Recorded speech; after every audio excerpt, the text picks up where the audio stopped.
প্রিয় দর্শক, আপনাদের সবাইকে আমন্ত্রণ জানাচ্ছি ডিবেট ফর ডেমোক্রেসি আয়োজিত আমাদের আজকের ছায়া সংসদ বিতর্ক প্রতিযোগিতার অনুষ্ঠানে।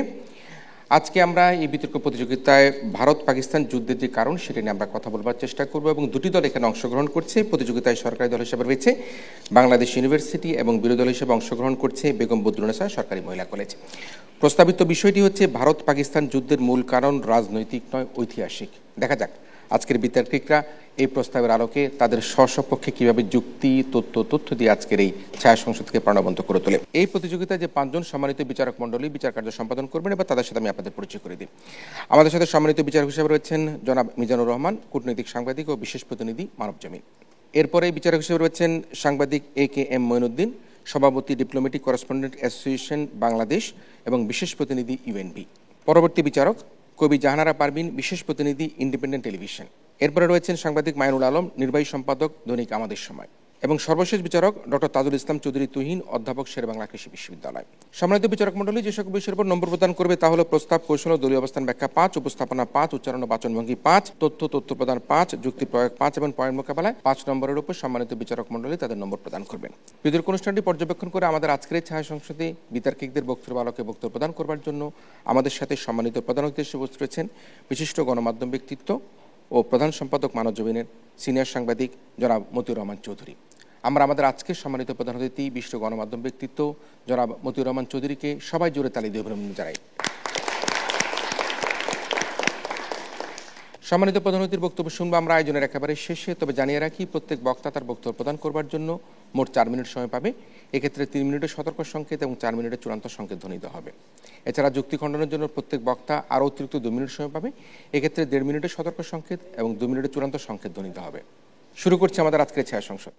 প্রিয় দর্শক, আমরা আমাদের আজকের ছায়া সংসদের সম্মানিত প্রধান অতিথি, বিচারক এবং যে দুটি দল অংশগ্রহণ করছে সেই দলের বিতর্কিকদের পরিচয় পেয়েছে। আমরা অত্যন্ত গুরুত্বপূর্ণ একটা বিষয় নিয়ে আজকের আলোচনা শুরু করতে যাচ্ছি, ভারত পাকিস্তান যুদ্ধের কারণ নিয়ে। আমি সর্বপ্রথমেই প্রস্তাব উত্থাপন করার জন্য আহ্বান জানাচ্ছি আজকের ছায়া সংসদের মাননীয় প্রধানমন্ত্রী তথা সংসদ নেতা ইমাম মাহাদি হাসানকে তার আজকের প্রস্তাব উত্থাপন করার জন্য অনুরোধ করছি। মাননীয় স্পিকার, আপনার অনুমতিক্রমে আজকে এই সংসদে আমি একটি গুরুত্বপূর্ণ প্রস্তাব উত্থাপন করছি। এই সংসদ বিশ্বাস করে ভারত পাকিস্তান যুদ্ধের মূল কারণ রাজনৈতিক নয় ঐতিহাসিক। মাননীয় স্পিকার, সরাসরি সংজ্ঞায়নে চলে যাচ্ছি। ভারত পাকিস্তান যুদ্ধ বলতে বোঝানো হচ্ছে 1947, 1965, 1971, 1999, 2001, 2019 সালের ঘটে যাওয়া সশস্ত্র সংঘর্ষ সহ সামগ্রিক দ্বিপাক্ষিক সামরিক উত্তেজনাগুলোকে। মূল কারণ বলতে বোঝানো হচ্ছে সেই গভীরতর ভিত্তি যে প্রেক্ষাপটে এই সংঘর্ষগুলোর পুনরাবৃত্তির জন্য সবচেয়ে বেশি দায়ী। রাজনৈতিক কারণ বলতে বোঝানো হচ্ছে নেতৃত্ব, সাময়িক সীমান্ত কৌশল, নির্বাচন কেন্দ্রিক উত্তেজনা কিংবা শাসক গোষ্ঠীর কূটনৈতিক উদ্দেশ্য। আর ঐতিহাসিক কারণ বলতে বোঝানো হচ্ছে 1947 সালের দেশভাগ, উপনিবেশিক শাসনের উত্তরাধিকার, কাশ্মীর ইস্যু, দ্বিজাতি তত্ত্ব, ধর্মভিত্তিক রাষ্ট্র গঠনের মতাদর্শ এবং উপমহাদেশীয় বিভাজনের গভীর ক্ষত। মাননীয় স্পিকার, এই সংখ্যাগুলোর আলোকে আমি এবং আমার দল প্রস্তাবের পক্ষে অবস্থান করছি। আমরা আজকে 5টি স্ট্যান্ড পয়েন্টের ভিত্তিতে আমাদের বক্তব্য পেশ করব। এই স্ট্যান্ড পয়েন্টের উপর ভিত্তি করে আমি এবং আমার দল প্রমাণ করে দিয়ে যাব ভারত পাকিস্তান যুদ্ধের মূল কারণ কেন ঐতিহাসিক। মাননীয় স্পিকার, আমরা যে 5টি স্ট্যান্ড পয়েন্ট নিয়ে কথা বলছি: 1, উপমহাদেশের বিভাজন; 2, কাশ্মীর সমস্যা; 3, ভারত পাকিস্তান অবিশ্বাসের শেকড়; 4, 1971 সালের যুদ্ধ বঞ্চনার ফল; 5, যুদ্ধের পুনরাবৃত্তি। যার মধ্যে আমি উপমহাদেশের বিভাজন ব্যাখ্যা করব, আমার দলের মাননীয় মন্ত্রী কাশ্মীর সমস্যা, ভারত পাকিস্তান অবিশ্বাসের শেকড়, 1971 সালের যুদ্ধ বঞ্চনার ফল ব্যাখ্যা করবেন এবং আমার দলের সংসদ সদস্য এসে যুদ্ধের পুনরাবৃত্তি নিয়ে কথা বলবেন। মাননীয় স্পিকার, বিরোধী দল যদি আজকের এই বিতর্কে জিততে চায় তবে তাদেরকে প্রমাণ করতে হয় ভারত পাকিস্তান যুদ্ধের পুনরাবৃত্তি মূলত বর্তমান রাজনৈতিক সিদ্ধান্ত বা ঘটনাবলীর ফল এবং এই যুদ্ধগুলোর মধ্যে ঐতিহাসিক কোনো ধারাবাহিকতা নেই। মাননীয় স্পিকার, যেখান থেকে ব্রিটিশরা ভারত ছেড়ে যায় ঠিক সেই মুহূর্তে উপমহাদেশে এমন এক বিভাজনের বীজ বপন করে যায় যার ফলাফল আমরা এখনো ভোগে চলেছি। 1947 সালের দেশভাগ কেবল একটি রাজনৈতিক রূপরেখা ছিল না, ছিল একটি রক্তাক্ত মানসিক, সাংস্কৃতিক এবং ভূখণ্ডগত ধাক্কা, যেটি ভারত পাকিস্তান যুদ্ধের মূল ঐতিহাসিক ভিত্তি। এই বিভাজন ধর্মের নামে হলেও ছিল অবিচার আর ভয় আর অনাস্থার ফসল, যেখানে হাজারো পরিবার শরণার্থী হয়, লাখো মানুষ প্রাণ হারায় এবং সীমান্তের এপার ওপার 2 রাষ্ট্র একে অপরের মধ্যে জন্ম নেওয়া ভয় এবং বিদ্বেষ নিয়ে বেড়ে ওঠে। মাননীয় স্পিকার, দ্বিজাতি তথ্যের ভিত্তিতে সৃষ্টি হওয়া পাকিস্তান রাষ্ট্র তার জন্মলগ্ন থেকেই ভারতকে দেখে সম্ভাব্য হুমকি হিসেবে, আর ভারত ধর্ম নিরপেক্ষ রাষ্ট্র ব্যবস্থার পক্ষ নিয়ে নিজেদের আদর্শিক উচ্চতায় দাঁড়িয়ে পাকিস্তানকে দেখে অবিশ্বাস এবং প্রতিযোগিতার চোখে। এই আদর্শগত পার্থক্য কেবল নীতিগত বিরোধ নয়, বরং অস্তিত্বগত সন্দেহে পরিণত করে। এরপর মাননীয় স্পিকার, শুরু হয় কাশ্মীর ইস্যু। সীমান্ত সংঘর্ষে পরস্পরের প্রতি দোষারোপের রাজনীতি। কিন্তু প্রশ্ন হচ্ছে এই সব কিছুর শেকড় কোথায়? উত্তর একটাই মাননীয় স্পিকার, 1947 সালের বিভাজন। কারণ এই বিভাজনের মধ্যেই ছিল হঠাৎ করে সীমান্ত টানা, মানুষকে ধর্মের ভিত্তিতে ঠেলে দেওয়া, ব্রিটিশদের তড়িঘড়ি প্রস্থান এবং একটি গভীর আস্থাহীনতার সূচনা। এই আস্থাহীনতা, এই অপূর্ণতা, এই তো যুদ্ধের জন্মদাতা। মাননীয় স্পিকার, নেতা বদলায়, সরকার বদলায়, কিন্তু দেশভাগের যন্ত্রণা থেকে তৈরি হওয়া যে অবিশ্বাস, তা কখনো বদলায় না। মাননীয় স্পিকার, ভারত পাকিস্তান যুদ্ধের মূল কারণ খুঁজতে গেলে আমাদের ফিরতে হবে 1947 সালে, যখন এই উপমহাদেশ বিভক্ত হয় ধর্মের ভিত্তিতে। একটি হিন্দু সংখ্যাগরিষ্ঠ ভারত এবং একটি মুসলিম সংখ্যাগরিষ্ঠ পাকিস্তান, যার বিভাজন ছিল শুধু ভূখণ্ডের নয়, ছিল মনস্তত্ত্বের, ছিল জাতিসত্তার, ছিল জাতিগত পরিচয় বিভাজনের এই ক্ষত উপমহাদেশে রেখে গেছে কোটি মানুষের দুঃখ, গৃহহীনতা ও রক্তপাত, ধর্মীয় দ্বন্দ্ব, অসহিষ্ণুতা। শুধু সীমান্ত টেনে দেয়নি মাননীয় স্পিকার, বরং মানুষের অন্তরেও সীমান্ত তৈরি করে দিয়েছে। আজও সেই 1947 সালের বিভাজনের বিষবৃক্ষ আমাদের সামনে দাঁড়িয়েছে ভারত পাকিস্তান যুদ্ধের মূল প্রেক্ষাপট হয়ে। উপনিবেশিক British Sarkar divide and rule নীতির মাধ্যমে দুই দেশের মধ্যে এক দুর্ভেদ্য দেয়াল তৈরি করে, আর সেই দেয়ালের উপর দাঁড়িয়ে গড়ে উঠেছে ভারত পাকিস্তান সম্পর্কের ইতিহাস। মাননীয় স্পিকার, আমরা দেখতে পাই দেশভাগের সময় কাশ্মীরের মতো একটি সংবেদনশীল অঞ্চলকে প্রিন্সলি স্টেট নামে রীতিমতো দ্বিধাগ্রস্ত অবস্থায় ফেলে দেওয়া হয়, যেটি এই যুদ্ধের মূল ট্রিগার হয়ে ওঠে পরবর্তীতে। যদি আমরা কেবল রাজনীতি দিয়ে ব্যাখ্যা করি, তাহলে আমরা এড়িয়ে যাব সেই ঐতিহাসিক ভুলগুলো যেগুলো আজও রক্তপাতের বীজ বুনে যাচ্ছে। এই বিভাজন শুধুমাত্র একটি ঐতিহাসিক দুর্ঘটনা ছিল না মাননীয় স্পিকার, এটি ছিল একটি পরিকল্পিত আদর্শিক নির্মাণ, যেখানে তুমি আমি আলাদা এই বিশ্বাসকে, এই মতামতকে প্রাতিষ্ঠানিক রূপ দেওয়া হয়েছিল। মাননীয় স্পিকার, তাই আজকের বিতর্কে আমাদের অবস্থান খুব অত্যন্ত পরিষ্কার। ভারত পাকিস্তান যুদ্ধ কেবল রাজনৈতিক খেলা নয়, বরং এটি একটি গভীর ঐতিহাসিক উত্তরাধিকার। বিভক্তির সেই সিদ্ধান্ত, সেই মানসিকতা, সেই দাগি আজকের প্রতিটি যুদ্ধের শেকড়। তাই মাননীয় স্পিকার, আজকে যেন আমার উত্থাপিত প্রস্তাবটি এই সংসদে গৃহীত হয়, তার জোর দাবি জানিয়ে আমি আমার বক্তব্য শেষ করছি। ধন্যবাদ মাননীয় স্পিকার, ধন্যবাদ সবাইকে। এবার আমরা আহ্বান জানাচ্ছি এই ছায়া সংসদের মাননীয় বিরোধী দলীয় নেতা বেগম বদরুন্নেসা সরকারি মহিলা কলেজ দলনেতা তানজিলা রুমিকে তার বক্তব্য প্রদান করবার জন্য। আমি চাই না আমার স্বামীর মৃত্যুকে ঘৃণা ছড়ানোর কাজে ব্যবহার করা হোক। আমরা চাই না কাশ্মীরিদের বা মুসলিমদের প্রতি ঘৃণা ছড়ানো হোক। আমি চাই শুধু শান্তি, শুধুই শান্তি। হিমাংশী নরওয়াল, বিনয় নরওয়ালের স্ত্রী। ধন্যবাদ মাননীয় স্পিকার, এই সংসদে আমাকে কথা বলবার সুযোগ প্রদানের জন্য। মাননীয় স্পিকার, এই সংসদে একটি লক্ষ্যকে রেখে আমি এই প্রস্তাবের বিরোধিতা করছি। লক্ষ্যটি হলো এই যুদ্ধের প্রকৃত কারণ খুঁজে বের করে বিশ্বে শান্তি প্রতিষ্ঠা করা। মাননীয় স্পিকার, আমরা আজকে 4টি জায়গা থেকে দেখিয়ে যাব যে এই যুদ্ধের মূল কারণ হচ্ছে ঐতিহাসিক নয়, বরং রাজনৈতিক। 1, ভারত পাকিস্তান সংঘটিত প্রতিটি যুদ্ধই হয়েছে রাজনৈতিক সিদ্ধান্তের ফলে। 2, অভ্যন্তরীণ রাজনীতিতে যুদ্ধকে হাতিয়ার হিসেবে ব্যবহার করা হয়েছে। 3, আধিপত্য বিস্তারের রাজনীতি। 4, উগ্রতা ও সামরিক প্রতিযোগিতা। মাননীয় স্পিকার, প্রথমেই শুরু করছি বিরোধী দলের কিছু যুক্তি খণ্ডন দিয়ে। তারা যখন আমাদেরকে বলে উপমহাদেশের বিভাজন ঐতিহাসিক একটা বিষয়, মাননীয় স্পিকার, উপমহাদেশের বিভাজনটা যখন হয় 1940 সালে সেই লাহোর প্রস্তাবের কথা আসে। মাননীয় স্পিকার, 1946 সালে অ্যাকশন-ডে নামে একটা ঘটনা ঘটেছিল। আজকে বিরোধী দল তার কথা বলে না। সেখানে কিন্তু উপমহাদেশে সেই ব্রিটিশরা অখণ্ড ভারতকেই আবার প্রস্তাব করেছিল, কিন্তু সেখানে কংগ্রেস এবং মুসলিম লীগ বিরোধিতা করে সেই উপমহাদেশকে ভাগ করে ফেলে, অর্থাৎ ভারত এবং পাকিস্তানের জন্ম দেয়। সেটা ছিল তাদের আইডিওলজির দ্বন্দ্ব, তাদের মতাদর্শের দ্বন্দ্ব, যেটা কিনা হচ্ছে কংগ্রেস ও মুসলিম লীগের মধ্যে হয়েছে, যা পুরোপুরি একটি রাজনৈতিক সিদ্ধান্ত। তাই আজকে তারা যে দাবিটি করে, যেটি আসলে একটা ঐতিহাসিক বিষয়, এটা আজকে এই সংসদে আর টেকেই না। মাননীয় স্পিকার, এবারে আমি আমার দলীয় অবস্থানে ফিরছি। আমি আমার দলের প্রথম যুক্তিটি ব্যাখ্যা করে যাব এবং পরবর্তী যুক্তিগুলো আমার বাকি নেতারা ব্যাখ্যা করে যাবেন। মাননীয় স্পিকার, প্রথমেই আসি, ভারত পাকিস্তানের যে যুদ্ধগুলো হয়েছে পূর্বে, সবগুলোই ছিল রাজনৈতিক সিদ্ধান্তের ফলে। মাননীয় স্পিকার, শুরু করি 1947-এর যুদ্ধ দিয়েই। হরি সিং যখন এই যুদ্ধে জড়ান, কিভাবে জড়িয়েছিলেন? মাননীয় স্পিকার, পাকিস্তানি উপজাতিরা যখন কাশ্মীরের উপরে হামলা করেন, তখন হরি সিং নিজে সাহায্য চেয়েছিলেন ভারতের কাছে, এবং ভারত তখন রাজনৈতিকভাবে একটি চুক্তি ছুড়ে দেয় হরি সিং এর কাছে। সেই চুক্তিতে ছিল যে তিনি যদি ভারতের কাছে এই কাশ্মীরকে লিখে দেন, তাহলে হচ্ছে তারা হরি সিংকে সাহায্য করবে। অর্থাৎ সেই চুক্তি অনুযায়ী হরি সিং নিজেকে রক্ষার জন্য ভারতের কাছে কাশ্মীরকে ছুড়ে দেন। এটাও হচ্ছে মাননীয় স্পিকার একটা রাজনৈতিক সিদ্ধান্ত, যার ফলশ্রুতিতে দীর্ঘ 1 বছর যাবৎ সেখানে ভারত এবং পাকিস্তান যুদ্ধ করে। মাননীয় স্পিকার, এই ব্যাখ্যা দিয়ে গেছেন কে? মাননীয় স্পিকার, মুরারি ঘোষের পাকিস্তানের রাজনৈতিক ইতিহাসে আমেরিকা ও ভারত গ্রন্থে তিনি এই ব্যাখ্যাগুলো দিয়ে গেছেন। মাননীয় স্পিকার, আরও ব্যাখ্যা রয়েছে। 1965 সালে যখন পাক ভারত যুদ্ধ হয়, সেটিও ছিল একটি রাজনৈতিক সিদ্ধান্তের ফলে। এবারে আসি আমাদের 1999 সালের যুদ্ধ, এই ব্যাখ্যাও এসেছে মুরারি ঘোষের গ্রন্থে। মাননীয় স্পিকার, 1997 সালে নওয়াজ শরীফ ক্ষমতায় এসে ভারতের প্রধানমন্ত্রী বাজপেয়ীর সঙ্গে আলোচনায় বসেন 2 দেশের দ্বিপাক্ষিক সম্পর্ক উন্নয়নের জন্য, যা তৎকালীন সেনাপ্রধানের পছন্দ হয় না। পারভেজ মোশাররফ সেনাপ্রধান হিসেবে তখন ছিলেন। তখন তিনি কারগিলে অতর্কিতভাবে সামরিক অভিযান পরিচালনা করেন এবং যুদ্ধের শুরু করেন। এবং পরবর্তীতে তার ভয়াবহ রূপ আরও প্রকাশ পায়। নওয়াজ শরীফকে তিনি গ্রেফতার করেন এবং তাকে হচ্ছে মৃত্যুদণ্ডের ঘোষণা করেন, গ্রেফতার করেন এই বলে যে তিনি হচ্ছে খুনের আসামি, এবং পরবর্তীতে নওয়াজ শরীফ নিজেকে বাঁচানোর জন্য দেশ ছেড়ে পালিয়ে যান এই মুচলেকা দিয়ে তিনি আর কোনোদিন রাজনীতিতে ফিরবেন না। অর্থাৎ মাননীয় স্পিকার, এ থেকে এটাও প্রমাণ হয় যে কার্গিলের সেই 1999 সালের যুদ্ধটিও একটি রাজনৈতিক যুদ্ধ। মাননীয় স্পিকার, এবারে আসি বর্তমানে যে যুদ্ধ চলছে। মাননীয় স্পিকার, যুদ্ধ তো অনেক রকম হয়। 2025-এর যুদ্ধটি আসলে কিরকম? টাইম ম্যাগাজিন বলছে এই বর্তমান যুদ্ধটি হচ্ছে প্রতিরক্ষামূলক যুদ্ধ, যা পেহেলগামের সন্ত্রাসী হামলাকে কেন্দ্র করে শুরু হয়েছে। অর্থাৎ অতীত কোনো ঐতিহাসিক ঘটনাকে কেন্দ্র করে এই যুদ্ধ শুরু হয়নি। এতে প্রমাণ হয়ে যায় যুদ্ধটি ঐতিহাসিক কারণে নয়। বিজেপির নেতারা বলছেন ভারতের অভ্যন্তরে যারা পাকিস্তানকে সাহায্য করছে তাদেরকে তারা ধরে ধরে বিচার করবেন, বিচারের আওতায় আনবেন। অর্থাৎ মাননীয় স্পিকার, তারা এই জাতীয় ঐক্যের যে মূলা ঝুলিয়ে জনগণের মধ্যে জাতীয়তাবাদ সৃষ্টি করে এই যুদ্ধকে ব্যবহার করে ভবিষ্যৎ নির্বাচনে নিজেদেরকে ঠাঁই করে নিতে চান, সেটাই আসলে তাদের মূল লক্ষ্য। তাই এ থেকেও প্রমাণ হয়ে যায় যে এই 2025 সালের যুদ্ধটি হচ্ছে রাজনৈতিক যুদ্ধ। ধন্যবাদ মাননীয় স্পিকার। এই সংসদে যাতে এই প্রস্তাবটি কোনোভাবেই গৃহীত না হয় তার জোর দাবি জানাচ্ছি। এবার আহ্বান জানাচ্ছি আজকের ছায়া সংসদের মাননীয় ছায়ামন্ত্রী শাহীন আহমেদকে তার বক্তব্য প্রদান করবার জন্য। ধন্যবাদ মাননীয় স্পিকার। আমরা আজ এমন একটি প্রস্তাবনা নিয়ে দাঁড়িয়েছি যা ভারত পাকিস্তানের যুদ্ধের মূল কারণ রাজনৈতিক নয়, ঐতিহাসিক। আমার প্রধানমন্ত্রী যে 5টি প্যারামিটার দেখিয়ে দিয়েছে সেখান থেকে আমি 3টি স্ট্যান্ড পয়েন্ট দেখিয়ে প্রমাণ করে দিয়ে যাবো। মাননীয় স্পিকার, ভারত পাকিস্তানের যে উপমহাদেশীয় বিভাজন এটি একটি ঐতিহাসিক ক্ষত, এটি কোনো রাজনৈতিক ক্ষত নয়। মাননীয় স্পিকার, ভারত পাকিস্তানের সার্বভৌমত্ব শুরুই হয়েছিল একটি ভুল এবং বিভ্রান্তিকর ঐতিহাসিক বিভাজনের মাধ্যমে। এবং মাননীয় স্পিকার, 1947 সালে দেশভাগ ছিল, এটি শান্তিপূর্ণ বিচ্ছেদ নয় এবং এটি কোনো রাজনৈতিক বন্দোবস্ত নয়। এটি ছিল ব্রিটিশদের সাম্রাজ্যবাদী নীতির ফসল। মাননীয় speaker, rule and debated and rule game এর একটি ভয়াবহ চূড়ান্ত রূপ।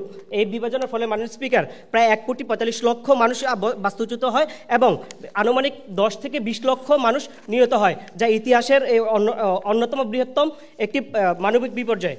মাননীয় স্পিকার, এই বিভাজন বৈগলিক নয়, এটি ছিল আত্মার বিভাজন, এটি ছিল পরিবার ভাগ হয়েছে এবং সংস্কৃতি হয়েছে ছিন্ন ভিন্ন। মাননীয় স্পিকার, আমরা যদি লক্ষ্য করি রাজনৈতিক দল বা সরকার পরিবর্তন হয়েছে বহুবার, তবে এই যুদ্ধ দ্বারা কখনো বন্ধ হয়নি, কারণ রাজনীতি পরিবর্তন হলেও ইতিহাসে ক্ষত রয়েছে গভীরে। মাননীয় স্পিকার, অর্থাৎ মাননীয় স্পিকার, এই রাজনীতি প্রভাব ফেলতে পারে না, তাহলে মাননীয় স্পিকার কে পারে? মাননীয় স্পিকার, ইতিহাস পারে। মাননীয় স্পিকার, সেটাই আমরা বারবার বলে যাচ্ছি। মাননীয় স্পিকার, মাননীয় স্পিকার, এখন আসি কাশ্মীর সমস্যা নিয়ে। মাননীয় স্পিকার, কাশ্মীর নিয়ে কথা বলতে হয়, পাকিস্তান ভারত নিয়ে কথা বলতে গেলে। মাননীয় স্পিকার, কাশ্মীর সমস্যা রাজনীতি সৃষ্ট কোনো সমস্যা নয়। মাননীয় স্পিকার, সমস্যা এটি মূলত দেশভাগের সময় তৈরি হওয়া একটি অসমাপ্ত ঐতিহাসিক অধ্যায়। মাননীয় স্পিকার, আবারও বলছি, একটি অসমাপ্ত ঐতিহাসিক অধ্যায়, রাজনীতি নয়। কিন্তু মাননীয় স্পিকার, দেশভাগের সময় ইনস্ট্রাকশন অফ অ্যাক্সেশন অনুযায়ী যে রাজ্যগুলো সিদ্ধান্ত হয়নি, যাদের মধ্যে অন্যতম ছিল কাশ্মীর। এই যে মাননীয় স্পিকার, গ্যাপ অ্যান্ড ব্লাঙ্ক, যাকে এটি একটি ঐতিহাসিক ব্লাঙ্ক, এইটা কোনো রাজনৈতিক ব্লাঙ্ক নয়। অর্থাৎ মাননীয় স্পিকার, আমরা আবারও প্রমাণ করতে পারলাম এই ভারত এবং পাকিস্তানের যুদ্ধ এটি কোনো ইতিহাসের অধ্যায়, রাজনৈতিক অধ্যায় নয়। মাননীয় স্পিকার, একজন হিন্দু রাজা ছিলেন, প্রতিপক্ষ দল বলে গেছেন, একজন হিন্দু রাজা ছিল, নাম ছিল তার হরিসিংহ। একটি মুসলিম সংখ্যাগরিষ্ঠ রাজ্যকে ভারতের সাথে সংযুক্ত করতে চেয়েছিল। পাকিস্তান একে ঐতিহাসিক অবিচার বলে চিহ্নিত করেছেন। এরপর যে বিষয়টি আমরা এই সংসদে দেখাবো সেটি হচ্ছে ভারত পাকিস্তানের মধ্যকার অবিশ্বাসের শেকড়। মাননীয় স্পিকার, একটি বিষয় আমাদের সবার কাছে স্পষ্ট, সেটি হচ্ছে ভারত এবং পাকিস্তান দুটি রাষ্ট্র হিসেবে গঠিত হওয়ার পরে একে অপরকে কোনোদিন আন্তরিকভাবে মেনে নিতে পারেনি। মাননীয় স্পিকার, দুই দেশের শিক্ষা ব্যবস্থা, মিডিয়া এবং এমনকি ইতিহাসের বইতে একে অপরকে শত্রু হিসেবে চিত্রিত করা হয়েছে। মাননীয় স্পিকার, ভারতে NCERT এবং পাকিস্তানের PUB অনুমোদিত পাঠ্যপুস্তকে একে অপরকে দোষী বানিয়ে জাতীয় ইতিহাস নির্মাণ করা হয়েছে। ফলশ্রুতিতে মাননীয় স্পিকার, প্রজন্মের পর প্রজন্ম বেড়ে উঠেছে এক ধরনের ঐতিহাসিক সন্দেহ এবং ঘৃণা, এবং এই সন্দেহ এবং ঘৃণা কোনো রাজনৈতিক ঘৃণা নয়। মাননীয় স্পিকার, ঐতিহাসিক ঘৃণা থেকে এসেছে, আর সেটি আমরা বারবার বলে যাচ্ছি। মাননীয় স্পিকার,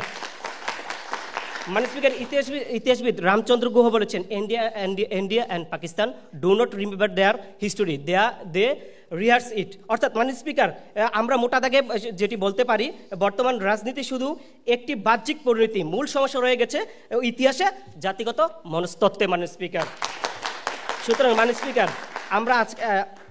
স্পিকার, আজ আমার এই 3টি পয়েন্ট তথ্য উপাত্ত প্রমাণ করলো যে পাকিস্তান এবং ভারতের মধ্যকার যে যুদ্ধ সেটি রাজনীতিক নয়, ঐতিহাসিক। ধন্যবাদ মাননীয় স্পিকার, ধন্যবাদ।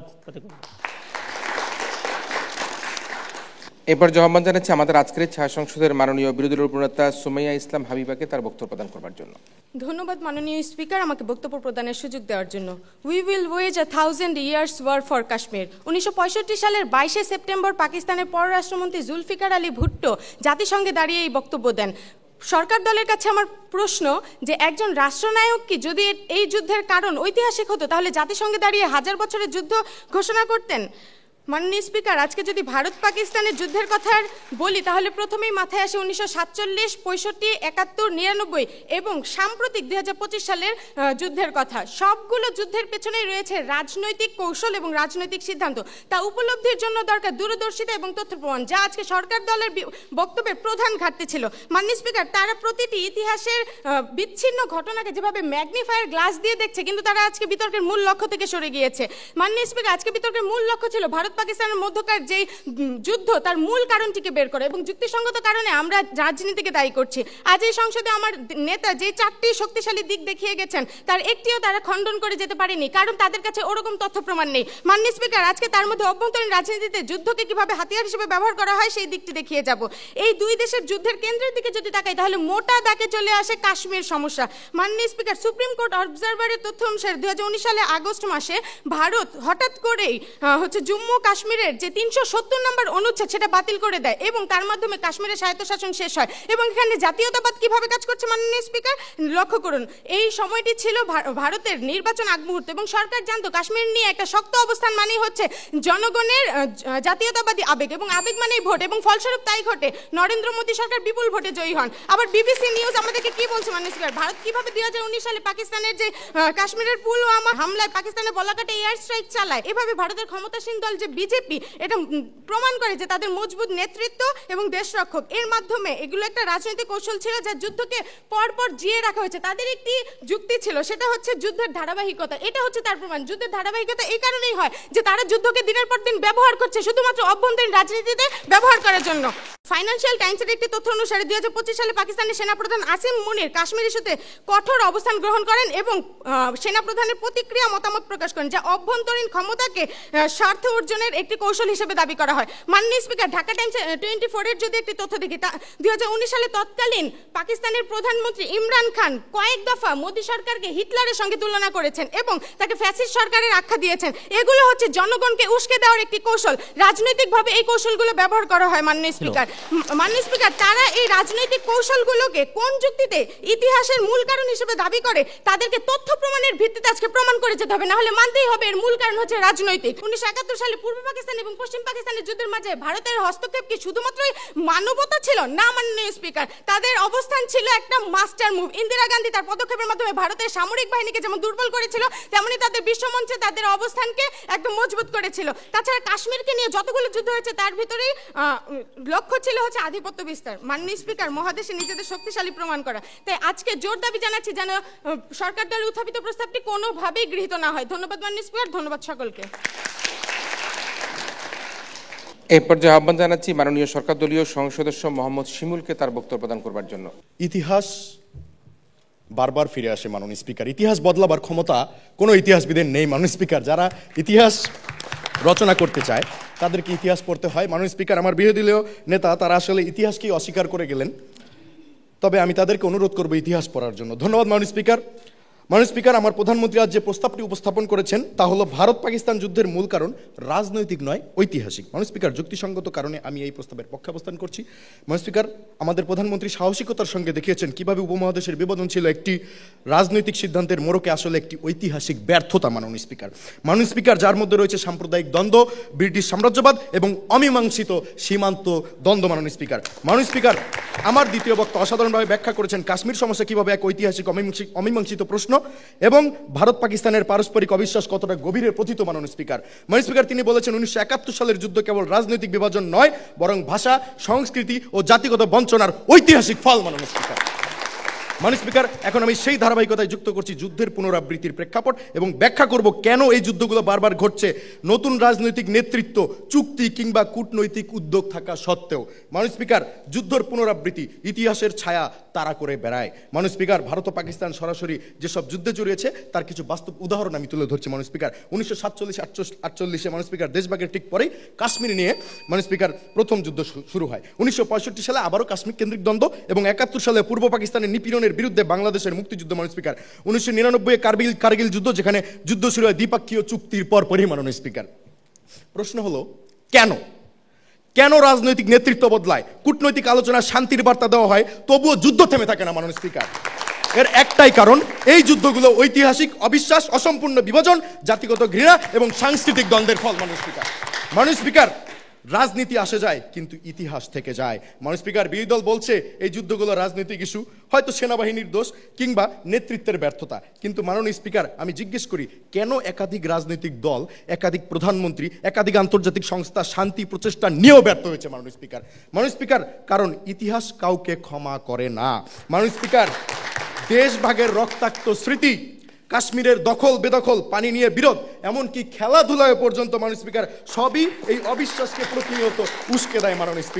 মাননীয় স্পিকার, ভারত পাকিস্তান যুদ্ধ রাজনীতির সিদ্ধান্তে রাগ, অপমান ও শত্রু ভাবনার উপর দাঁড়িয়ে। মাননীয় স্পিকার, বিরোধী দলকে আজ ইতিহাস পড়তে বলছি। মাননীয় স্পিকার, তিনি বারবার বলে গেছেন যে 1947, 65, 99 যুদ্ধের ইতিহাস যদি যুদ্ধের কারণগুলো যদি আপনি খুঁজতে যান তাহলে আপনাকে ঘুরে যেতে হবে সেই ব্রিটিশ উপনিবেশে, ফিরে যেতে হবে সেই 47-এ, ফিরে যেতে হবে সেই 65-তে, যাকে বলা হয় ইতিহাস। মাননীয় স্পিকার, কার্গিল যুদ্ধের কথা তারা বললেন। 99 সালে যখন ভারত পাকিস্তান লাহোর চুক্তি করে মাননীয় স্পিকার, তখন পৃথিবী আশা করেছিল ভারত পাকিস্তান চিরপ্রতিদ্বন্দ্বী বোধহয় এবার শান্তিপূর্ণ একটি চুক্তিতে ফিরে আসবে। কিন্তু ঠিক কয়েক মাসের মধ্যেই পাকিস্তানি সেনা অনুপ্রবেশ করে কার্গিল যুদ্ধ শুরু করে দেয়। মাননীয় স্পিকার, এটি কি রাজনৈতিক অজ্ঞতা ছিল?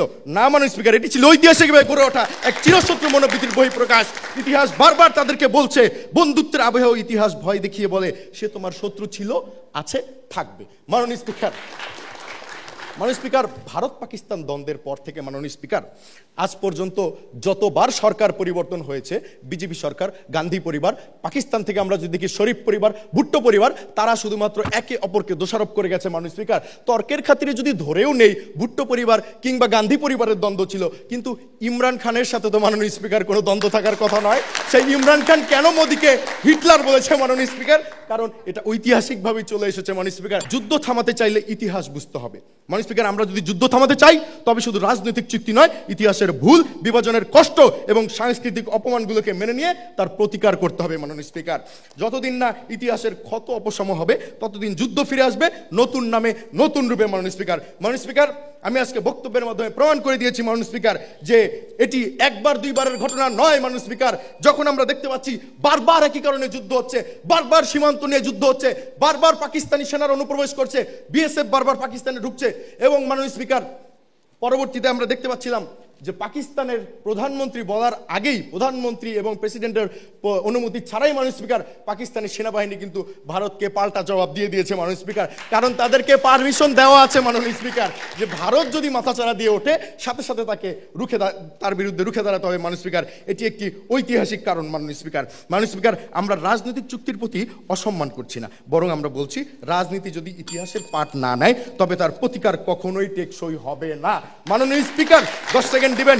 এই বক্তব্যের মাধ্যমে আমি আমাদের প্রস্তাব ভারত পাকিস্তান যুদ্ধের মূল কারণ রাজনৈতিক নয় বরং ঐতিহাসিক, এটিকে সম্পূর্ণরূপে সমর্থন করছি এবং বিরোধী দলের প্রতি আহ্বান থাকবে এই প্রস্তাবটি মেনে নিয়ে আসলে ভারত পাকিস্তানের মতন যুদ্ধ না করে ইতিহাসকে স্বীকার করে নিতে। মাননীয় স্পিকার, এই ছায়া সংসদে আমার প্রধানমন্ত্রী উত্থাপিত প্রস্তাবটি যাতে গৃহীত হয় তার জোর দাবি জানাচ্ছি। ধন্যবাদ মাননীয় স্পিকার, ধন্যবাদ সবাইকে।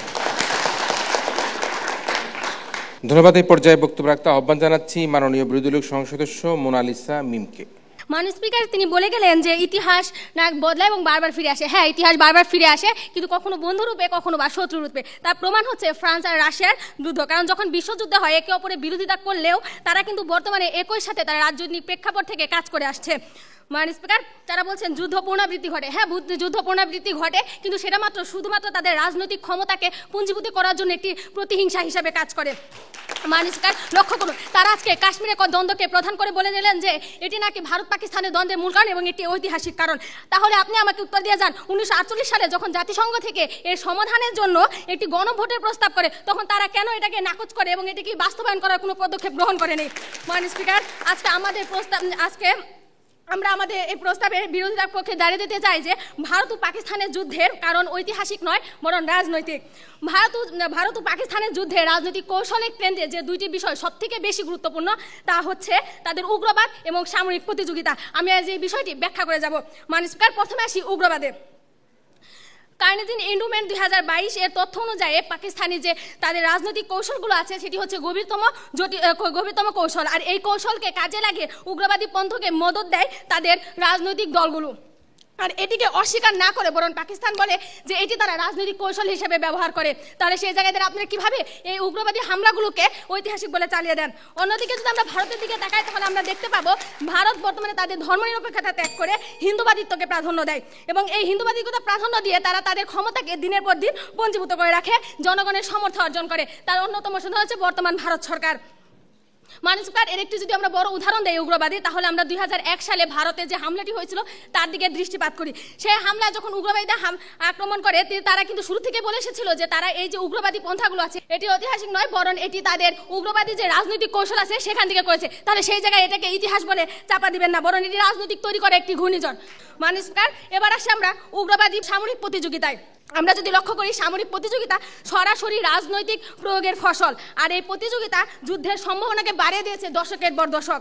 মাননীয় স্পিকার, লক্ষ্য করুন, এর উদাহরণ হিসেবে 1998 সালে যে পারমাণবিক শক্তি পরীক্ষা হয়েছিল, সেই শক্তি পরীক্ষায় নতুন ভারত শক্তি যখন তাদের পারমাণবিক পরীক্ষা চালায়, তার বিপক্ষে যে কয়েক সপ্তাহের মধ্যেই পাকিস্তান কিন্তু তাদের পাল্টা পরীক্ষাটা চালায় শুধুমাত্র তাদের সামরিক শক্তি প্রদর্শনের জন্য, কিন্তু তারা এটি জাতীয় নিরাপত্তার স্বার্থে বলে কাজ বলে চালিয়ে দেয়। তাহলে এটিকে কিভাবে আপনি ঐতিহাসিক বলতে পারেন? শুধুমাত্র তাই নয়, পারমাণবিক শক্তিকে তারা আরও শক্তিশালী করার জন্য পাকিস্তান টেকনিক্যাল নিউক্লিয়ার ওপিয়ারের মতো একটি প্রযুক্তি প্রণয়ন করে, এবং এর বিপক্ষে যে ভারত তার পারমাণবিক যে নীতিটি ছিল নো ফার্স্ট ইউজ, এই নীতিকে বাতিল করে আক্রমণাত্মক প্রমাণ দেয়। মাননীয় স্পিকার, উগ্রবাদ, সামরিক প্রতিযোগিতা এগুলো যুদ্ধের বীজ বপন করে, কিন্তু সবকিছুই ঘটে বর্তমান যে রাজনৈতিক সিদ্ধান্তগুলো হচ্ছে, বর্তমান যে দলগুলো রয়েছে তাদের নিজস্ব ক্ষমতার ভিত্তিতে। মাননীয় স্পিকার, আমরা যে 4টি দৃষ্টিকোণ দেখিয়েছি তা প্রমাণ করে যে ভারত ও পাকিস্তান যুদ্ধ ইতিহাসের ছায়াতলে থাকে নয়, বরং রাজনৈতিক সিদ্ধান্ত তাদের কৌশলগত প্রতিযোগিতার ফসল। তাই এটিকে ঐতিহাসিক বলে চালিয়ে দেবেন না। মাননীয় স্পিকার, লক্ষ্য করুন, আজকে যে কাশ্মীরের কথা বলছেন, আমরাও সেই কাশ্মীরের সাধারণ মানুষের কথাই বলছি। আমরাও সেই সাধারণ মানুষের দিকে তাকিয়ে আছি। তাদের যে মানবাধিকার লঙ্ঘন হচ্ছে সেই জিনিসটা আমরাও দৃষ্টিপাত করছি। সাথে আছে সীমান্তের মানুষগুলো, সীমান্তের কাশ্মীর ছাড়া আরও যে সীমান্তের মানুষগুলো আছে মাননীয় স্পিকার, তারাও তাদের যে সমস্যাগুলো আছে বা তারা যে করুণ পরিস্থিতির মধ্যে আছে তার আসল কারণ আমরাও খুঁজে বের করতে চাচ্ছি, কিন্তু আমরা তার আসল কারণ হিসেবে যে রাজনীতিকে দেখাচ্ছি তার সমস্যা সমাধানের পথে হাঁটছি, কিন্তু আপনারা বারবার এই সমাধানকে ইতিহাসের আড়াল করে বিষয়টিকে ঢেকে দিয়ে এটিকে আরো উত্তেজিত করে তুলছেন। ইতিহাস যদি একমাত্র কারণ হতো, তাহলে সময়ের সাথে সাথে অনেকগুলো প্রস্তাবনা আসার সত্ত্বেও তারা এটিকে সমাধান না করে পঞ্জীভূত করে রাখতো না। তারা শুধুমাত্র পঞ্জীভূত করে রেখেছে নিজেদের ক্ষমতা অধিবিষ্ট করে দিনের পর দিন তাদের ক্ষমতাকে ধরে রাখার জন্য। মাননীয় স্পিকার, লক্ষ্য করুন, আজকে আমরা কেন বলছি আমাদের যুক্তিগুলো তাদের যুক্তিগুলো থেকে বেশি শক্তিশালী, কারণ একটি যুদ্ধ যখন ইতিহাসে মূল কারণ হিসেবে তারা দেখতে পাচ্ছে, কিন্তু আমরা দেখতে পাচ্ছি না। আমরা দেখতে পাচ্ছি ইতিহাস থেকে বর্তমান যে ঘটনাগুলো ঘটছে, ভারত ও পাকিস্তানের মধ্যে যে যুদ্ধগুলো সংঘটিত হচ্ছে, এই যুদ্ধগুলোর একমাত্র কারণ হচ্ছে তার নিজ নিজ দেশের রাজনৈতিক পরিস্থিতিকে স্থিতিশীল করা এবং নিজেদের ক্ষমতাকে টিকে রাখার একটি মানসিক দ্বন্দ্ব। তো সেই জায়গাতে আমরা তাই আমরা বলি যে এই একটা ইতিহাসকে বিচ্ছিন্ন একটি ঘটনাকে বর্তমান রাজনৈতিক এর পূর্ণাঙ্গ যুদ্ধকে সমর্থন ধারণ করে না।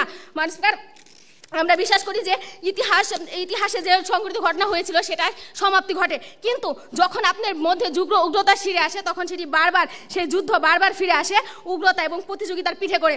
এর জন্য আমরা জোর দাবি দিয়ে বলছি, ভারত ও পাকিস্তান যুদ্ধের মূল কারণ ঐতিহাসিক নয়, বরং এটি একটি রাজনৈতিক। এটি এমন একটি ঘটনা যেখানে দাঁড়িয়ে আছে রাজায় রাজায় যুদ্ধ হয়, উলুগ খাগড়ার প্রাণ হারায়। ধন্যবাদ মাননীয় স্পিকার, ধন্যবাদ সবাইকে। ধন্যবাদ মাননীয় সদস্য বিরোধী দলের মোনালিসা মিমকে। আমরা তিনজন 6জন বক্তার বক্তব্য শুনলাম। আমরা যুক্তি খণ্ডন পর্বে আবারও 2 দলনেতার যুক্তি খণ্ডনে কিছু কথা শুনে নিতে চাই। সেই কারণে সর্বপ্রথমে আহ্বান করছি আমাদের আজকের ছায়া সংসদের মাননীয় বিরোধী নেতা তানজিলা রুমিকে পুনরায় তার বক্তব্য প্রদান করবার জন্য। আজকে বিরোধী দল থেকে ঐতিহাসিক যুদ্ধের কারণ হিসেবে ঐতিহাসিক যখন দাবি করে, তারা এর কোনো বাস্তব উদাহরণ আমাদেরকে দিয়ে যেতে পারে না। তারা শুধু তাদের মন গড়া দাবি তুলে যায়। তারা বর্তমানে যে আসলেও এরকম কোনো ঐতিহাসিক যুদ্ধ চলছে সেটাও আমাদেরকে দেখাতে পারে না, এবং ঐতিহাসিক কারণেই যে আসলে যুদ্ধটা বেগবান হচ্ছে সেটাও তারা আমাদেরকে ব্যাখ্যা করে দিয়ে যেতে পারে না। মাননীয় স্পিকার, তারা আমাদেরকে একটা ভুল তথ্য দিয়ে সংসদকে বিভ্রান্তও করে ফেলেছে। তারা বলছে যে ইমরান খানের সাথে আসলে কোন দ্বন্দ্ব। মাননীয় স্পিকার, এখন তো ক্ষমতায় রয়েছে শেহবাজ শরীফ, যিনি কিনা ছিলেন নওয়াজ শরীফের ভাই। তাহলে ইমরান খানের যুদ্ধ করার এখানে কারণটা তারা কোথা থেকে দেখাচ্ছেন মাননীয় স্পিকার? আবার শেহবাজ শরীফের পরিচয়টা কি আপনাকে একটু আবার মনে করিয়ে দেই। নওয়াজ শরীফের ভাই হচ্ছেন শেহবাজ শরীফ, যেই নওয়াজ শরীফকে মুচলেকা দিয়ে পালিয়ে যেতে হয়েছিল সামরিক শাসনের ভয়ে।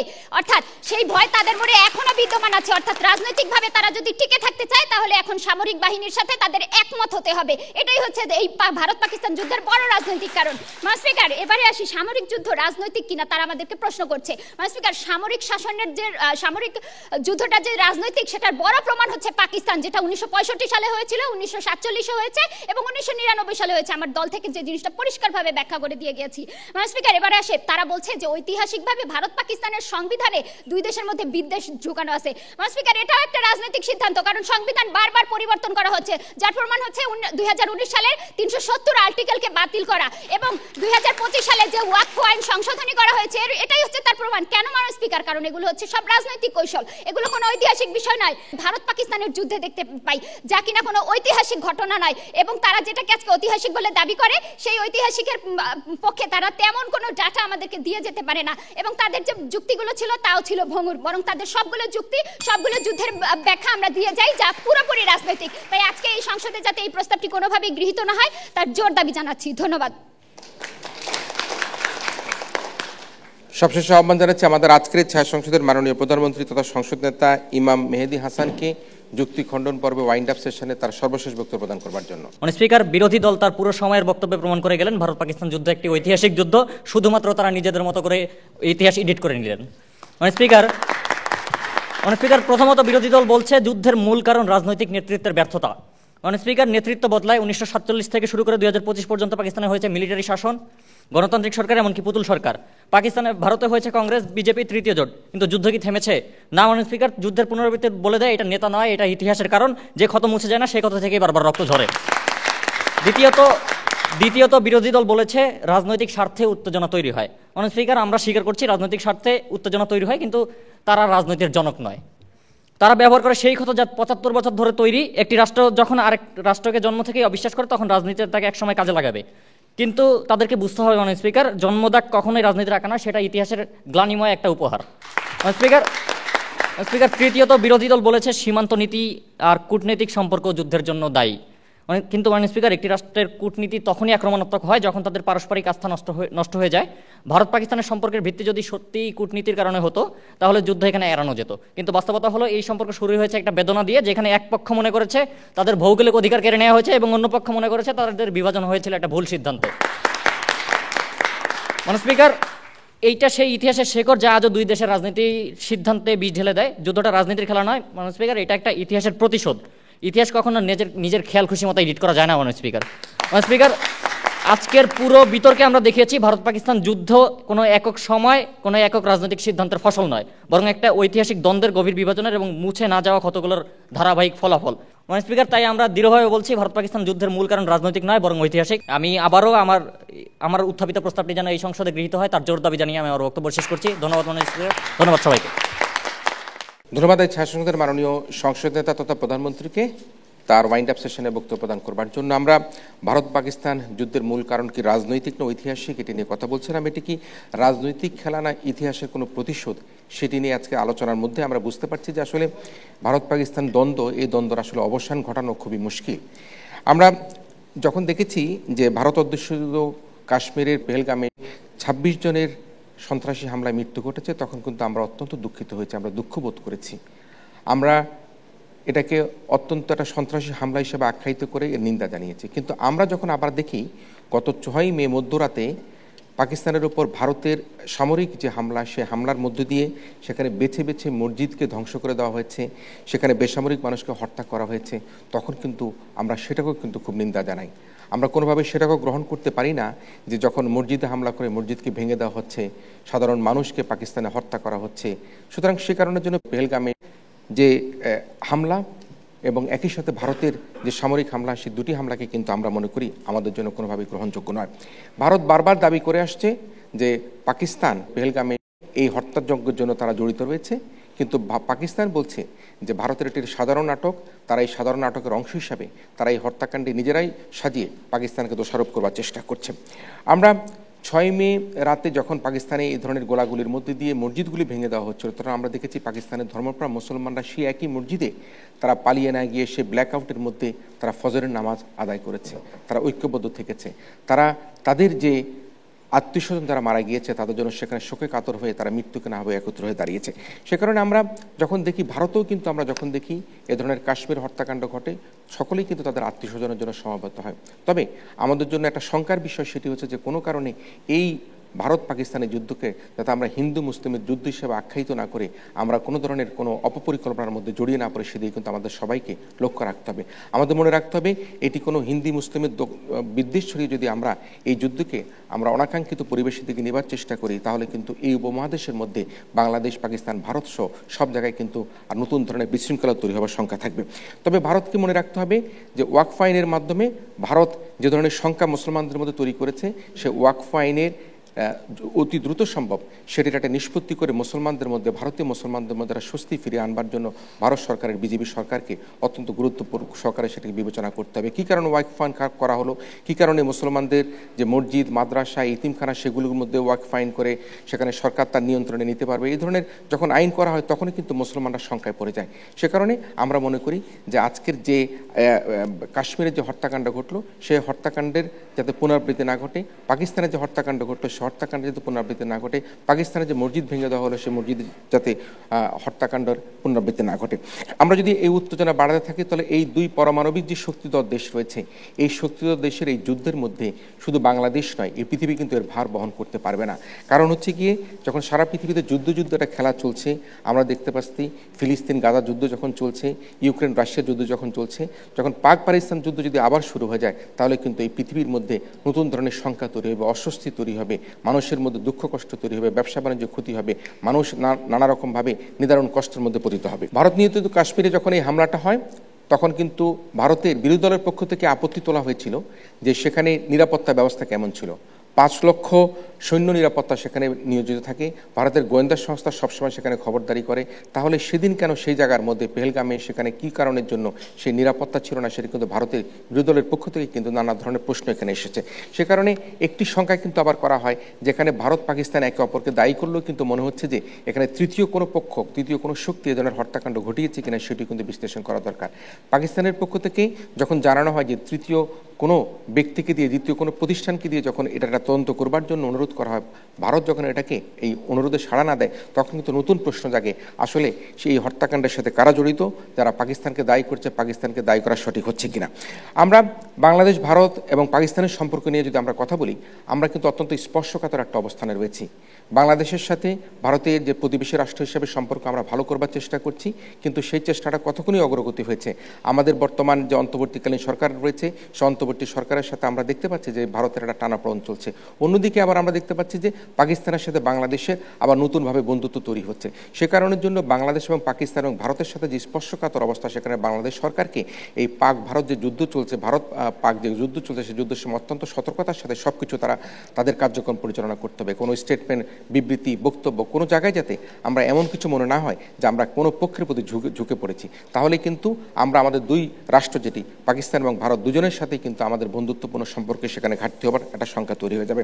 ভারত পাকিস্তান যুদ্ধের কারণের জন্য আমরা বাংলাদেশে যারা অবস্থান করছে, আমাদের মধ্যে একটা বড় চ্যালেঞ্জ হয়ে যেতে পারে। আমাদের রপ্তানি আমদানি বাণিজ্য আমাদের ক্ষতি হতে পারে। আমাদের পুঁজিবাজারে যা একটা অস্থিতিশীলতা তৈরি হয়েছিল, সেটা যদিও দমন হয়েছে, সেটি আবার দেখা দিতে পারে। আমাদের যে ভারত, পাকিস্তান, নেপাল, ভুটান থেকে আমরা আমদানিকৃত পণ্য, সেটির মূল্য বেড়ে যেতে পারে। ফ্লাইটের রুট চেঞ্জ হওয়ার কারণের জন্য সেখানে সময় বেশি লাগবে এবং সেখানে টিকিটের মূল্য বেড়ে যাবে। সুতরাং সব কিছু মিলিয়েই ভারত পাকিস্তান যে যুদ্ধ, সেই যুদ্ধের কারণে বাংলাদেশে বাণিজ্যিকভাবে কিন্তু ক্ষতিগ্রস্ত হবার একটা ভীষণ সম্ভাবনা রয়েছে, শঙ্কা রয়েছে। আর নতুন একটা শঙ্কা, সেটা হচ্ছে দেশের মধ্যে যখন উত্তেজনা চলছে, চলছিল, তখন বিএসএফ এর খাগড়াছড়ি, কুড়িগ্রাম, সিলেট ও মৌলভীবাজার, চুয়াডাঙ্গা এই 4-5 জেলা দিয়ে তারা কিন্তু সীমান্তে 167 জনকে তারা পুশিং করেছে। এই 167 জনকে তারা বলছে রোহিঙ্গা নাগরিক হিসাবে বাংলাদেশে পুশিং করছে। এটি কিন্তু আমাদের জন্য অত্যন্ত অনাকাঙ্ক্ষিত। যদি এই রোহিঙ্গা নাগরিক হিসাবে তারা পুশিং করে যদি একবারই চেষ্টা চালিয়ে যেতে থাকে, তাহলে কিন্তু আমাদের জন্য নতুন সংখ্যা তৈরি হবে। আবার অন্যদিকে আমরা দেখছি যে আমাদের সীমান্তের শিলিগুড়িতে সেখানে তারা তাদের চিকেন নেক অঞ্চলে বিএসএফ এর যে ধরনের তারা নিরাপত্তা ব্যবস্থা সেখানে তারা জোরদার করছে। সুতরাং সব মিলিয়ে বাংলাদেশের যে সীমান্ত রয়েছে সেই সীমান্ত এলাকা কিন্তু একটা ঝুঁকির দিকে পড়তে পারে ভারত পাকিস্তান যুদ্ধের কারণের জন্য। তাই আমরা মনে করি আমাদের পক্ষ থেকে, বাংলাদেশের পক্ষ থেকে কোনোভাবেই আমরা ভারত পাকিস্তান যুদ্ধকে দীর্ঘায়িত হতে দিতে চাই না। আমরা মনে করি একটা শান্তিপূর্ণ অবস্থান বিরাজ করুক। যেরকম আমরা ট্রাম্পকে বলতে শুনেছি পাকিস্তান আমার বন্ধু, ভারতও আমার বন্ধু।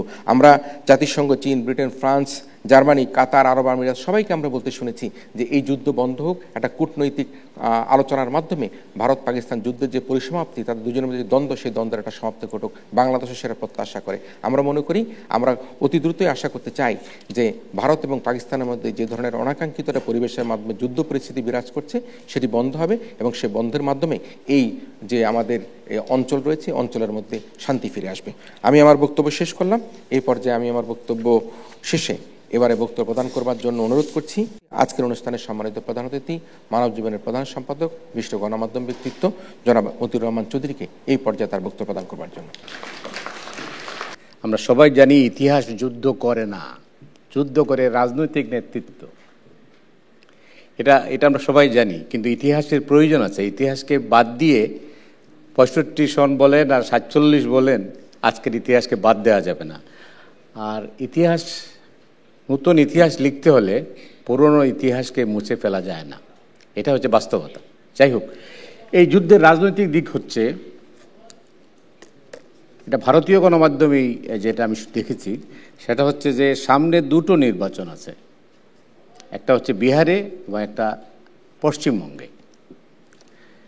দুইটাই কিন্তু রাজনৈতিক দিক থেকে ভারতীয় প্রধানমন্ত্রী নরেন্দ্র মোদীর কাছে বড় ধরনের একটা চ্যালেঞ্জ। তো এই চ্যালেঞ্জ থেকে এই যুদ্ধের একটা কারণ, ঐতিহাসিক কারণ আছে। তার কারণ হলো যুদ্ধ পাকিস্তানকেও রক্ষা করতে পারে। কিভাবে? পাকিস্তানের রাজনৈতিক নেতৃত্ব তারা কিন্তু নির্বাচিত নন। ইমরান খান এখন জেলখানায়। তার এই যুদ্ধের মধ্য দিয়ে ইমরান খানের রাজনৈতিক নেতৃত্বের কিন্তু ফয়সালা হয়ে যাচ্ছে। সেনাবাহিনী কিন্তু সামনের কাতারে চলে আসছে, আবার তারা এখন নেতৃত্বই দিচ্ছে বলা যায়। পাকিস্তানের জনগণ এখন কি বলবে? যে দেশ রক্ষা করেছে আমাদের সেনাবাহিনী। তো সেই কারণে দুই দিকেই কিন্তু ঐতিহাসিক কারণ রয়েছে, রাজনৈতিক কারণ রয়েছে। তো রাজনীতি বাদ দিয়ে ঐতিহাসিক কারণ লেখা যাবে না, আর ইতিহাস লিখতে হলে রাজনীতি থাকতে হবে। এবারের যুদ্ধে দুটো দিক আমরা লক্ষ্য করেছি। একটা হচ্ছে ভুয়া সংবাদ। যুদ্ধে হয়, কিন্তু এমন সব খবর আমরা দেখছি আমাদের গণমাধ্যমগুলোতে, আমরা নিজেরা যাচাই বাছাই করে দেখতে পাচ্ছি। যুদ্ধটা হচ্ছে এআই এর মাধ্যমে। এবারের যুদ্ধের অন্যতম চরিত্র হচ্ছে ড্রোন। এই যুদ্ধে আমাদের সতর্ক থাকতে হবে বেশি, কারণ আমাদের কোনো একটা বক্তব্য, কোনো একটা সিদ্ধান্ত স্পর্শকাতর কোনো বিষয়ের দিকে নিয়ে যেতে পারে, যেটা আমরা আশা করি না। আমরা আশা করি যে আমরা সতর্ক থাকব।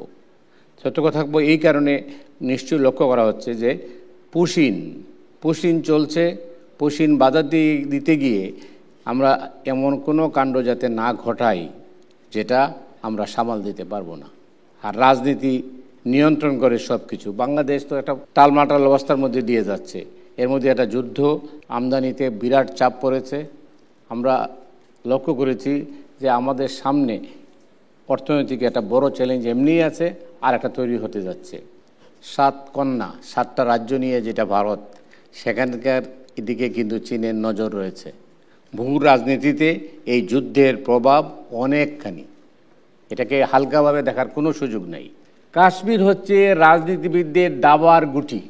কাশ্মীর না থাকলে পাকিস্তানের নেতৃত্ব এবং ভারতের নেতৃত্ব, তাদের মধ্যে এই ফয়সালা হবে না, যে কারণে চলছেই। আমরা যা লক্ষ্য করছি যে এই পরিস্থিতিতে, এই ভুয়া সংবাদের যুগে যে কোনো সময় যে কোনো সিদ্ধান্তে আমাদের মধ্যে যুদ্ধ ছড়িয়ে পড়তে পারে। এই ভুয়া খবর থেকে আমাদের সতর্ক থাকতে হবে, আমাদের মিডিয়ার, রাজনৈতিকভাবে যারা সিদ্ধান্ত নেন তাদেরকেও সতর্ক থাকতে হবে। দল নিরপেক্ষ তত্ত্বাবধায়ক অন্তর্বর্তী সরকার আমাদের দেশে প্রতিষ্ঠিত, তারা আছেন, তারা এখন পর্যন্ত সঠিক সিদ্ধান্তই নিয়েছেন, কিন্তু আমার মনে হয় জাতিকে টাইম টু টাইম তো জানাতে হবে। আমাদের রাজনৈতিক অস্থিরতা আছে, এই অস্থিরতার মধ্যে আমাদের মনে হয় খুব বেশি সতর্ক থাকতে হবে। ভারতের সঙ্গে আমরা সুসম্পর্ক চাই, পাকিস্তানের সঙ্গেও সম্পর্ক চাই। পাকিস্তানের সঙ্গে আমাদের দেনা পাওনার বিষয়টি আছে, এটা সেটা অল্প কদিনের মধ্যেই আমাদের সামনে এই বিষয়টা আসছিল। তাই আমার কেন যেন মনে হচ্ছে এই যুদ্ধ যদি বেশি দিন কন্টিনিউ করে তাহলে সবচেয়ে বেশি ক্ষতিগ্রস্ত হব আমরা। আমাদের চারদিক থেকেই আমাদের সামনে চ্যালেঞ্জ আসতে পারে। এই চ্যালেঞ্জ মোকাবেলা করতে হলে আমাদের রাজনীতিতে রাজনৈতিক নেতৃত্বকে সবাইকে ঐক্যবদ্ধ থাকতে হবে। আমি আশা করব, আমি প্রস্তাব রাখব, আমি সুপারিশ করব যে প্রফেসর ইউনূস যেন সব রাজনৈতিক দলগুলোর সঙ্গে এই বিষয় নিয়ে কথা বলেন। সিদ্ধান্ত নিতে হবে এককভাবে। লক্ষ্য করবেন ভারতের অনেক সিদ্ধান্তই আমরা অপছন্দ করি, কিন্তু কি লক্ষ্য করেছেন জানেন, ভারতে যুদ্ধ শুরু হওয়ার শেষের দিকে, যুদ্ধ শুরু হওয়ার প্রাক্কালে সব রাজনৈতিক নেতৃবৃন্দের সঙ্গে নরেন্দ্র মোদী কথা বলেছেন। এর আগের ঘটনা হচ্ছে কংগ্রেস বলেছে যে 3 দিন আগেই জানতেন, পহেলগামের ঘটনাটার আগের 3 দিন আগেই জানতেন, 22শে এপ্রিলের আগে অর্থাৎ 19শে এপ্রিল তিনি জানতেন যে ওইখানে কোনো সন্ত্রাসী হামলা হতে পারে। এটা একটা। আরেকটা জিনিস লক্ষ্য করবেন এবার রাজনৈতিক, যেটা আপনারা আবার হতাশ হবেন না, রাজনৈতিক কারণটাও বলি। রাজনীতিবিদ নরেন্দ্র মোদী কি বলেছেন? বলেছেন যে আমি সিদ্ধান্ত নিচ্ছি না, আমি সিদ্ধান্ত নেওয়ার দায়িত্ব দিয়ে দিচ্ছি সেনাবাহিনীকে। এটা একটা ইউনিক সিদ্ধান্ত বলা হয়, কিন্তু এটা কি আসল কথা? এটা আসল কথা নয়। আসল কথা হচ্ছে রাজনৈতিক সিদ্ধান্ত। রাজনৈতিক সিদ্ধান্ত ছাড়া যুদ্ধ শুরু হতে পারে না, কোনো সেনাবাহিনী হঠাৎ করে যুদ্ধ শুরু করে না। আমার আবেদন যে ঐক্যবদ্ধ থেকে আমরা এই পরিস্থিতি মোকাবেলা করব, আর যুদ্ধের অবসান হোক, আমরা কায়মনোবাক্যে আমরা সেটাই চাইব। ইতিহাস কিন্তু সামনে যাবে, আবার একটা 10 বছর পরে 15 বছর পরে আবার লেখা হবে 2025 সনের মে মাসে একটা যুদ্ধ হয়েছিল ভারত পাকিস্তানের মধ্যে। অনেক অনেক ধন্যবাদ। আমরা ফলাফলে চলে এসেছি। আমাদের আজকে যে প্রস্তাব, সেই প্রস্তাবটি হচ্ছে ভারত পাকিস্তান যুদ্ধের মূল কারণ রাজনৈতিক নয় ঐতিহাসিক। যারা এই প্রস্তাবের পক্ষে আছেন তারা হাঁ বলুন। প্রস্তাবের পক্ষ দল হাঁ বলুন। যারা এই প্রস্তাবের পক্ষে আছেন তারা হাঁ বলুন। প্রস্তাবের বিপক্ষ দল না বলুন। প্রস্তাবের বিপক্ষ দল না বলুন। আর যারা প্রস্তাবের বিপক্ষে আছে তারা না বলুন। ভারত পাকিস্তান যুদ্ধের মূল কারণ রাজনৈতিক নয় ঐতিহাসিক, এই প্রস্তাবটি এই ছায়া সংসদে গৃহীত হয়নি।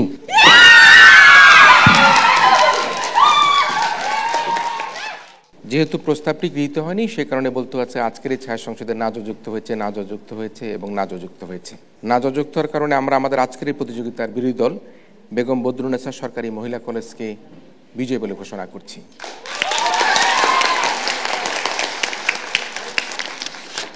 বেগম বদরুন্নেসা মহিলা কলেজের বিতার্কিকদের অভিনন্দন জানাই আজকের এই প্রতিযোগিতায় বিজয়ী হবার জন্য। একই সাথে আরও বেশি অভিনন্দন জানাই বাংলাদেশ ইউনিভার্সিটি বিতার্কিকদের, বিশেষ করে তাদের তৃতীয় বক্তা মোহাম্মদ শিমুল। তার তীক্ষ্ণ বক্তব্যের জন্য আমরা শিমুল সহ বাংলাদেশ ইউনিভার্সিটিকে জোরাটা তালি দিয়ে অভিনন্দন জানাই। সুপ্রিয় দর্শক মণ্ডলী, আপনারা এতক্ষণ টেলিভিশনের পর্দায় দেশ অথবা বিদেশে ডিবেট ফর ডেমোক্রেসি আয়োজিত ভারত পাকিস্তান দ্বন্দ্বের কারণ নিয়ে আমাদের এই ছায়া সংসদ দেখলেন। আপনাদের সবাইকে আমাদের আগামী সংসদ, আগামী আয়োজন দেখার আমন্ত্রণের মধ্যে দিয়ে আজকের মতো এই মক পার্লামেন্ট এখানেই শেষ করছি।